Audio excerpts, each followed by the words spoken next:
வணக்கம். நான் டிஸ்பிளே பண்ற ஒரு வாக்குறுதியை மட்டும் நீங்க பாருங்க. எனக்கு பார்த்தோன்னே எனக்கு அது ஒரு மாதிரி பர்சனலா ஹர்ட் ஆச்சு. அதனாலதான் நான் ஷேர் பண்ணணும்னு நினைச்சேன்.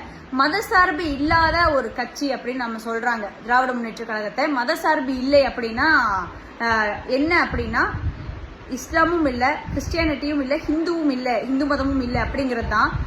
ஆனா அவங்கள பொறுத்த வரைக்கும் மதசார்பின்மை அப்படிங்கிறது ஹிந்து மக்களுக்கு மட்டும்தான். ஏன்னா அவங்க சர்ச்சுக்கு போவாங்க, கிறிஸ்மஸ்க்கு விஷ் பண்ணுவாங்க, மசூதிக்கு போவாங்க, ரம்ஜானுக்கு விஷ் பண்ணுவாங்க, கோயிலுக்கு வர மாட்டாங்க, திருநீர் வைக்க மாட்டாங்க, ஹிந்து பண்டிகைகளுக்கு விஷ் பண்ண மாட்டாங்க.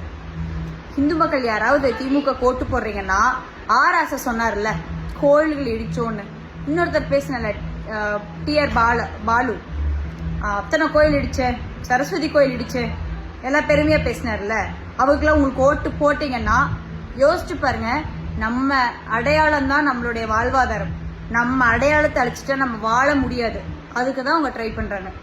So please think. ஏன்னா திருப்பரங்குன்றம் இஷ்யூல பல விஷயங்கள் நடந்துச்சு.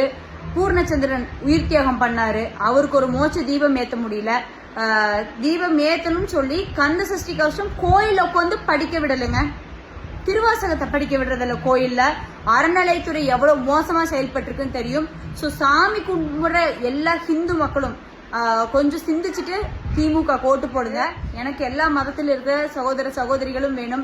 எந்த மதத்தையும் தனிப்பட்டு துன்புறுத்தாம இருக்கணும் அப்படிங்கிறது தான். ஸோ ப்ளீஸ் உங்க ஓட்டு போடுறதுக்கு முன்னாடி நீங்க கும்பிடுற சாமியை நினைச்சு பாருங்க. நம்ம குழந்தை நாளைக்கு அந்த சாமியை கும்பிடுற ஒரு சூழல் நம்ம தமிழகத்தில் இருக்குமா அப்படிங்கறத யோசிச்சு பாருங்க. இதுல நான் யாரையும் எந்த மதத்தையும் எந்த குறிப்பிட்ட சமுதாயத்தினரையும் நான் புண்படுத்துறதுக்காக பேசல. திராவிட முன்னேற்ற கழகத்தினுடைய உண்மையான மதசார்பின்மை என்ன அப்படிங்கறது ஹிந்து மக்கள் புரிஞ்சுக்கணும் அப்படிங்கறது மட்டும்தான் என்னோட தாழ்மையான வேண்டுகோள். உங்களுடைய ஓட்டு உங்களுடைய வாழ்வாதாரம், உங்களுடைய ஓட்டு உங்களுடைய அடையாளத்தை மீட்டு கொடுக்குங்கிறத ஞாபகம் வச்சுட்டு தயவு செஞ்சு அந்த ஓட்டை பார்த்து போடுங்க மக்களே. நன்றி.